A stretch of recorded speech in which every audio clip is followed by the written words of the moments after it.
والصلاة والسلام على رسول الله. بسم الله والصلاة. ثالث مرة يا جماعة، مش هسيبه لو 100 مرة.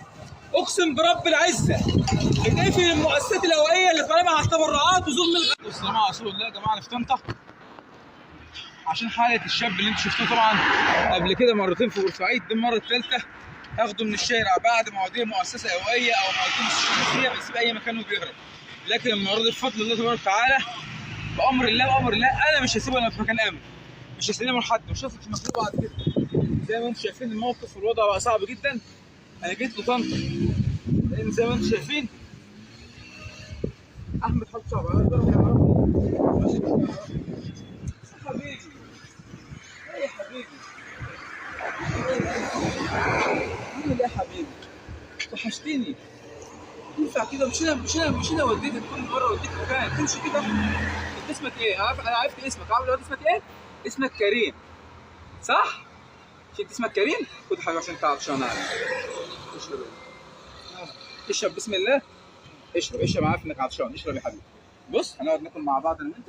انا جيت لك من بورسعيد اهو، دي ثالث مره وباذن الله تكون الاخيره ان شاء الله.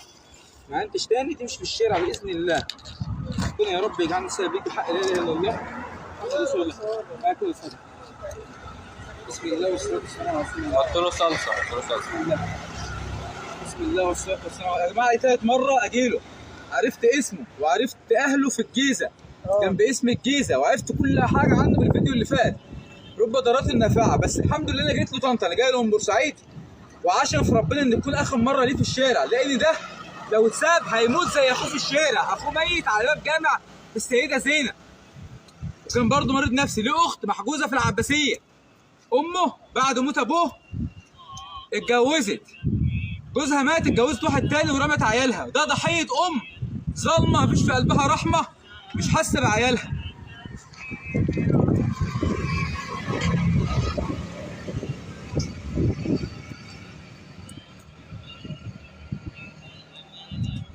تجعلني قلبي يلا ماشي هعمل تعالى يلا.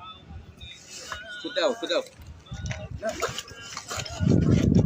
اقعد استنى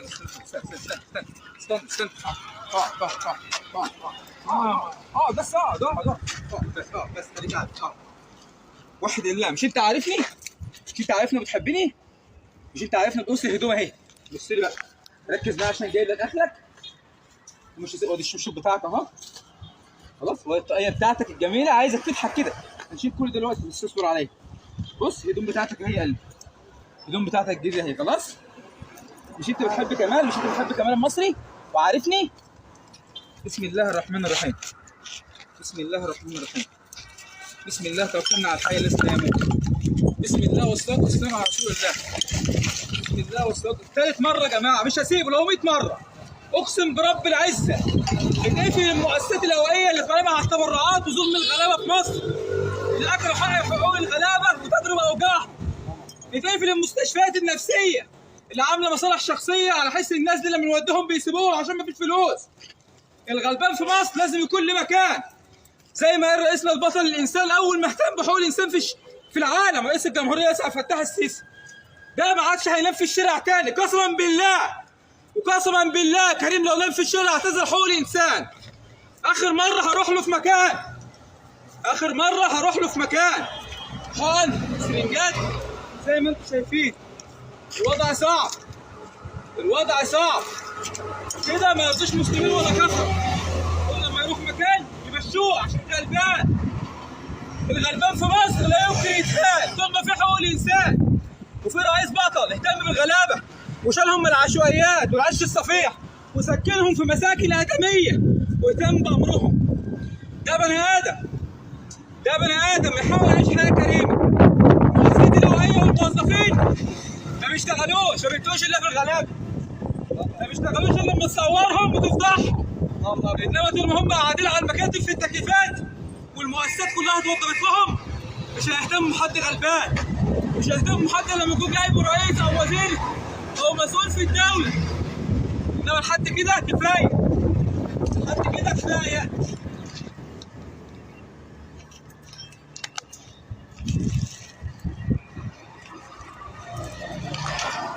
ده يرضي مين؟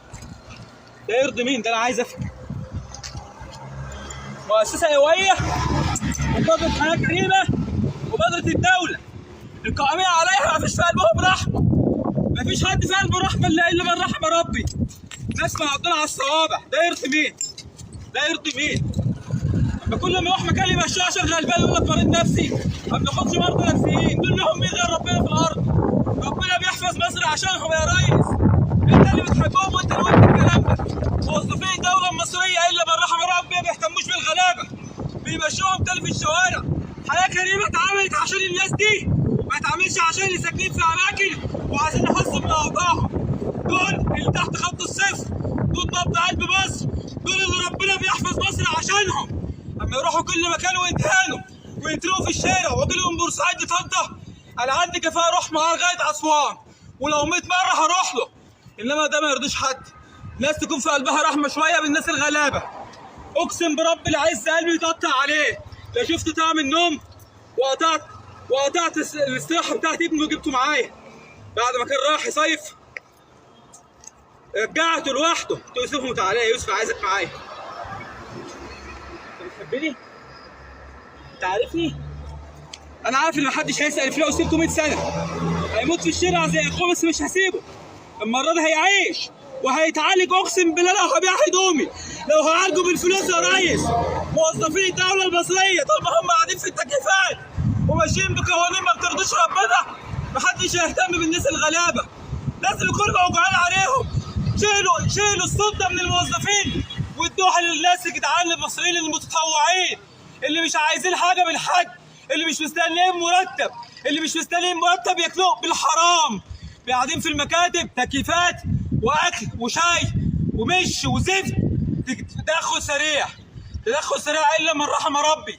فيهم ناس في قلبها رحمه وفيها ناس ما تعرفش معنى الرحمه والانسانيه. تجيبوا تشطفوا جوه؟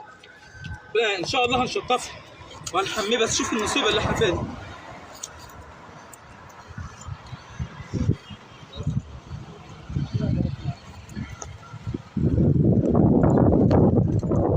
قول تحيا مصر. تحيا مصر. هم دول اللي بيحبوا مصر. ده لو اتعالج ينفع نفسه، ممكن يكون في اليوم اب، ممكن ينفع ويبني اسره، وممكن يخدم مجتمع. هنسيبه لغايه ما يموت على الرصيف ولا يهتم بامره ويعيش حياه كريمه زي ما قال الرئيس عبد الفتاح السيسي؟ الوحيد اللي في قلبه رحمه وانسانيه. في ناس اتطبعت بطبعه وفي ناس في قلبها رحمه وانسانيه، وفي ناس لسه ما زالت خلايا نايمه داخل المؤسسات الحكوميه هدفها تضليل وتدمير قلوب المصريين. لكن طول ما احنا موجودين بمنظمه حقوق الانسان تعمل لخدمه الوطن والمواطن الغلبان مش هسمع بكده. اقسم بالله لا زلزل العالم بحقوق الانسان في مصر.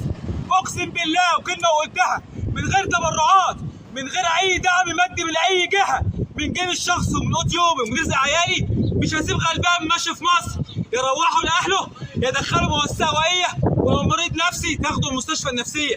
المستشفى النفسيه في بورسعيد ما بتاخدش مريض نفسي ماشي في الشارع غلبان يقول لك ده مجهوله فقد اهليه ما بناخدوش. عندهم قوانين بتقول كده. قوانين مين؟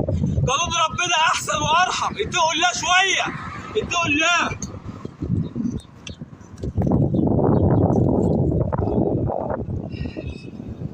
حقك عليا، حقك عليا.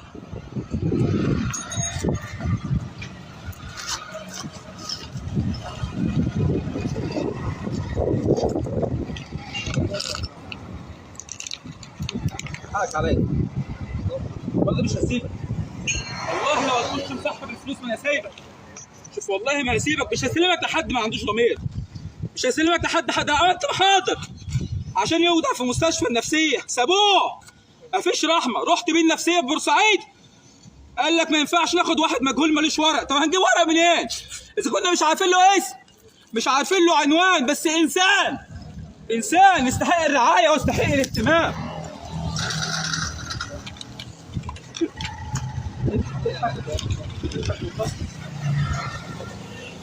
اضحك والله ما سيبها. بص سيب ارجع خلاص. يلا بسم الله بسم الله.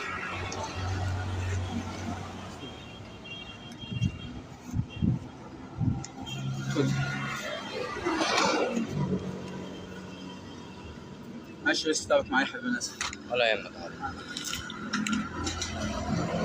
عليك كده. اشرب قلبي، اشرب حاجه. شيل دي، شيلها شيلها شيلها. سيب بقى في اي حاجه في ايديك. يلا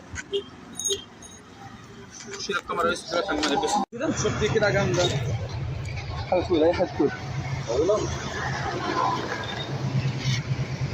هو خلص الميه. والله كان عطشان كان عطشان اهي.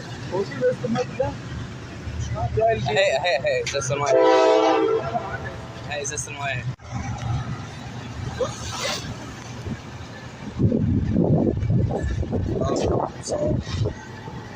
بص يوم ما قاعد الزباله اعمل لها باي باي، اللي ما عرفش الزباله تاني خلاص. فاكر يوم للزباله باذن الله. تعال تعال عم نغسل.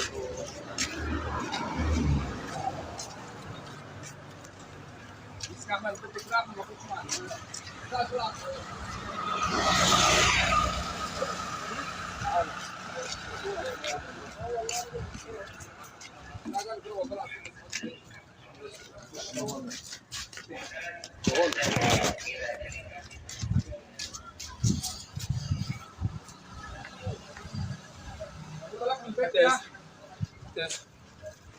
تعال وصل حبيبي، وصل. اتكلم معاه، اتكلم معاه، شايف انه بحبك. يعدي يا احمد، عدي معاه كريم. يلا عدي، امسكه من ايده وعدي بيسه. ربنا يا ابني يجعلك في الخير دايما بحق لا اله الا الله.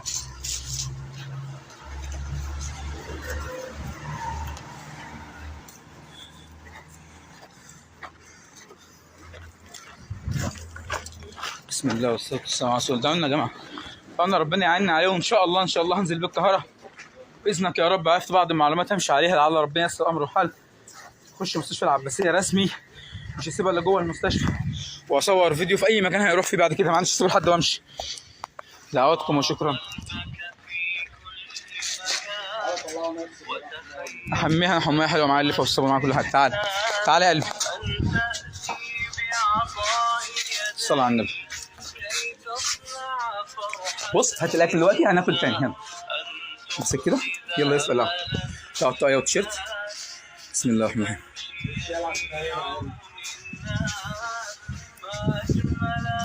يلا الله يبارك لك، الله يبارك لك حبيبي. كريم، اسمك كريم؟ اسمك كريم؟ انت عارفني؟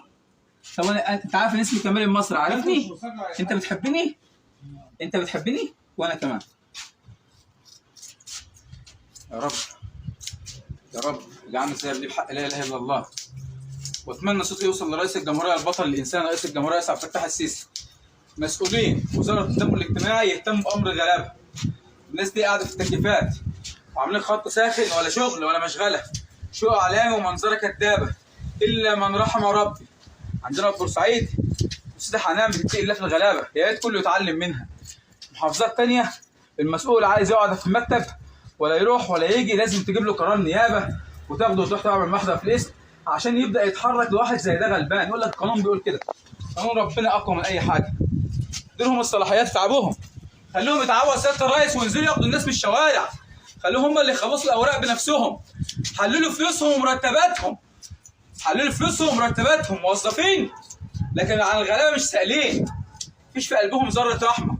تتكلم اي حد يعقد لك الدنيا. وما انت رئيس لجنه تدخل سريع ازاي؟ اما انت مفيش في ايدك سلطه انك تاخد واحد مجهول او فاقد اهليه ومريض نفسي من الشارع. مين اللي هياخده ويتبناه؟ احنا كحقوق انسان مش هنسيبه. احنا كحقوق انسان منظمه حقوقيه تعمل لخدمه المجتمع ومؤسسات الدوله المصريه مش هنسيبه. واللي يخدم الغلبان هنشيله فوق راسنا، واللي ما يخدمش الغلبان ملوش في مصر مكان. يروح يعرف قيمه مصر في اي مكان تاني ويتفصل من شغله، يعرف قيمه الدوله المصريه رغم الظروف الاقتصاديه اللي احنا فيها والغلاء والعناء.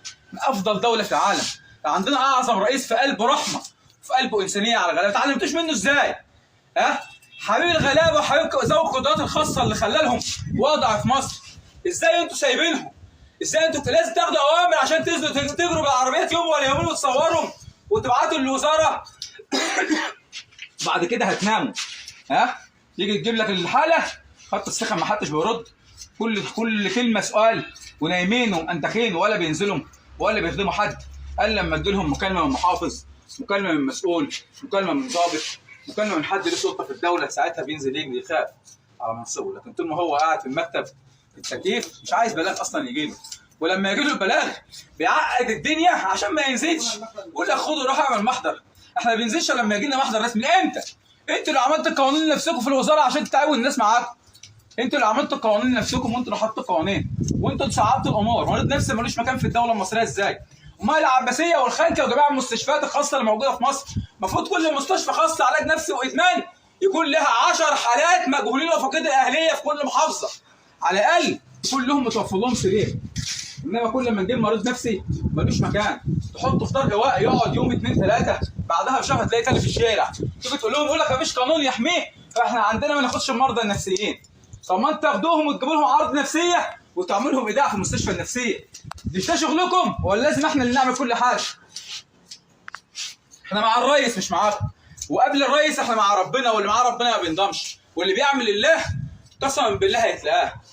واحد زي ده غلبان محتاج يد العون، عارف الناس كتير في طنطا راحت له، عارف الناس كتير كانت بتحاول تروح تساعده وما قدروش، اخره بياخد الاكل بيرميه، محدش هيقدر يخش على الدخله اللي انا دخلتها دي، عشان كده اضطريت اجي له طنطا، وعارف ان محدش هيعرف يتعامل معاه، عارفني وحبيبني وحاسسني، وقبل ما اجي له عارف انه مستنيني. انا قلبي بيه رحيم، حاسس بيه وبحبه، اقسم بربي كريم ده كاني ابني مش اخويا. لا اله الا الله محمد رسول الله. بسم الله والصلاه والسلام على رسول الله صلى الله عليه وسلم. وبارك على سيدنا محمد وبارك لنا فيه. بسم الله والصلاه والسلام على رسول الله. تحيا مصر. تحيا مصر الطيبه. تحيا مصر احن قلب في الدنيا كلها الشعب المصري. على فكره حياه الشعب بورسعيد من بورسعيد الوطنيه علم العالم كله الانسانيه. الناس اللي قلوبها جحده، الناس اللي ما بتحسش بالغلبان، تقول الله في نفسكم عشان ربنا يبارك لكم في رزقكم ومالكم. فوق يلا واحده كمان، غطس كمان زي ده.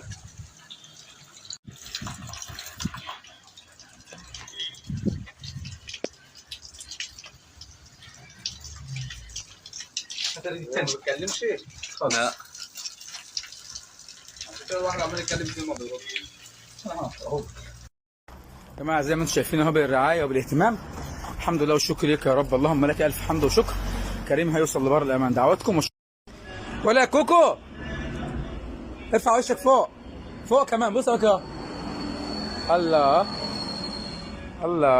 القمر الجميل ان شاء الله يا جماعه. باذن الله شوف مكان امن. دعواتكم ويد حقوق الانسان. وتحيا مصر طيبه برئيسها البطل رئيسها عبد الفتاح السيسي، وبشرفاء الوطن داخل المؤسسات الحكوميه اللي ان شاء الله هيتقوا الله في الغلابه الفتره اللي جايه، وباذن الله يشتغلوا لصالح الناس المجنونه وفاقدي الاهليه والمرضى النفسيين اللي هم يعتبر ما لهمش مكان، وبيعقدوا لهم كل الامور في مستشفيات الصحه النفسيه في بورسعيد وفي مصر وفي جميع المحافظات. اتمنى من ربنا سبحانه وتعالى يكون في تعاون مشترك الفتره اللي جايه بين المنظمه المصريه الدوليه لحقوق الانسان والتنميه ومبادره الانسانيه والعنوان نعم بتكون تعاون مع مستشفيات الصحه النفسيه للمجنون وفاقدي الاهليه بامر الله تبارك وتعالى. اللي بيعرف اهله وبيكون واعي وبيكون كويس بنوصله لاهله حتى لو مريض نفسي، انما اللي ملوش حد خالص لازم يودع في المستشفى النفسيه ويتلقى العلاج لعل ربنا يشفى عنه ويبقى زي الفل. تحياتي للجماعه وشكرا. كوكو قلبي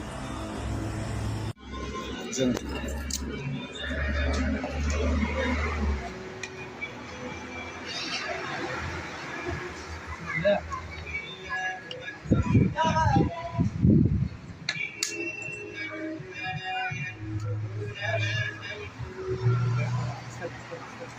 استنى بس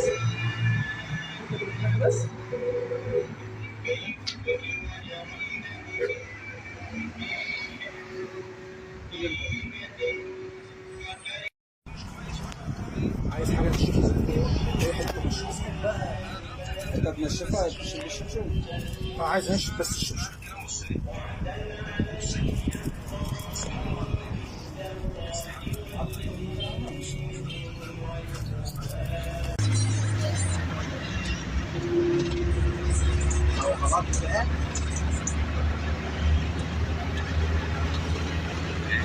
هو معروف اللي بيعرف التحصيل الحاسب دي ما لهاش علاقه بالشرط التحصيل. سبادي بتاع بيطلع في شيء عاد ايه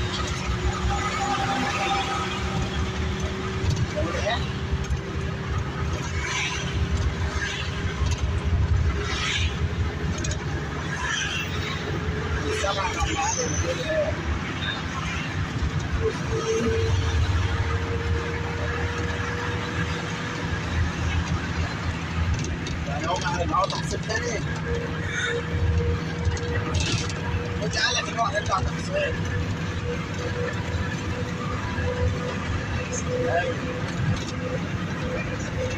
قال لك هتطلع تحصيل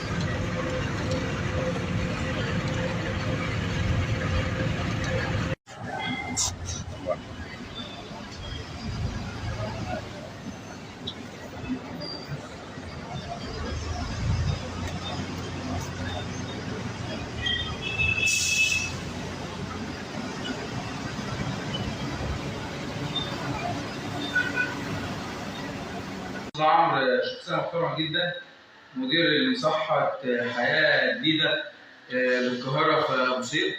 شخصية محترمة، والأستاذ محمد طبعا معاه في الدار ناس يعني في قلبهم رحمة. أنا وعدتكم إن الراجل ده مش هينزل من الشارع ومش هياكل من الزبالة، وبأمر الله هيتعالج، وبأمر الله هيبقى كويس، وبأمر الله هيتسلم للمستشفى النفسية بأوراق رسمية، ومش هيخرج من المستشفى اللي هو إن شاء الله كويس وأحسن في أحسن حال بأمر الله.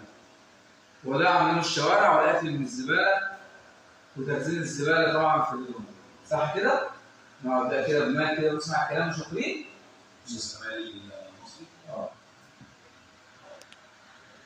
يا جماعه طبعا الفرحه مش سيعاني، والعصبيه اللي انتوا شفتوها في الفيديو سامحوني غصب عني، كنت شايل هم وموضوع عليه، لكن ربنا حب يجبر بخاطري ووقف لي جنوده في الارض ان انا دلوقتي اكون موجود في مصحه للعلاج النفسي والادمان في القاهره في منطقه اسمها ابو سير مع الاستاذ عمرو مدير المكان. شخصيه محترمه، انسان في قلبه رحمه، وعدني ان ده مش هيطلع من المصحه هيبقى كويس جدا، في رعايه، في اهتمام، في علاج نفسي، بامر الله هيبقى كويس، وهيخرج من المصحه على مستشفى العباسيه لاستكمال فتره العلاج بتاعه بامر الله، بالتعاون مع الشخصيه المحترمه جدا رئيس التمريض مستشفى العباسيه الاستاذه امان البنا، الانسانه بمعنى الكلمه. عرفتها عن طريق الاستاذه عبيد الحضري، انسانه محترمه جدا جدا، بتروح طبعا متطوعه اول من صورت فيديوهات داخل العباسيه، وعرفت الناس ان دول اكتر حد محتاج الرعايه والاهتمام ومحتاج الزياره ومحتاج التبرع. المكان هنا غير طبعا مع التبرعات، ولكن في رعايه غير عاديه، شفت الناس قاعدين مبسوطين كويسين جدا، في اهتمام بامرهم.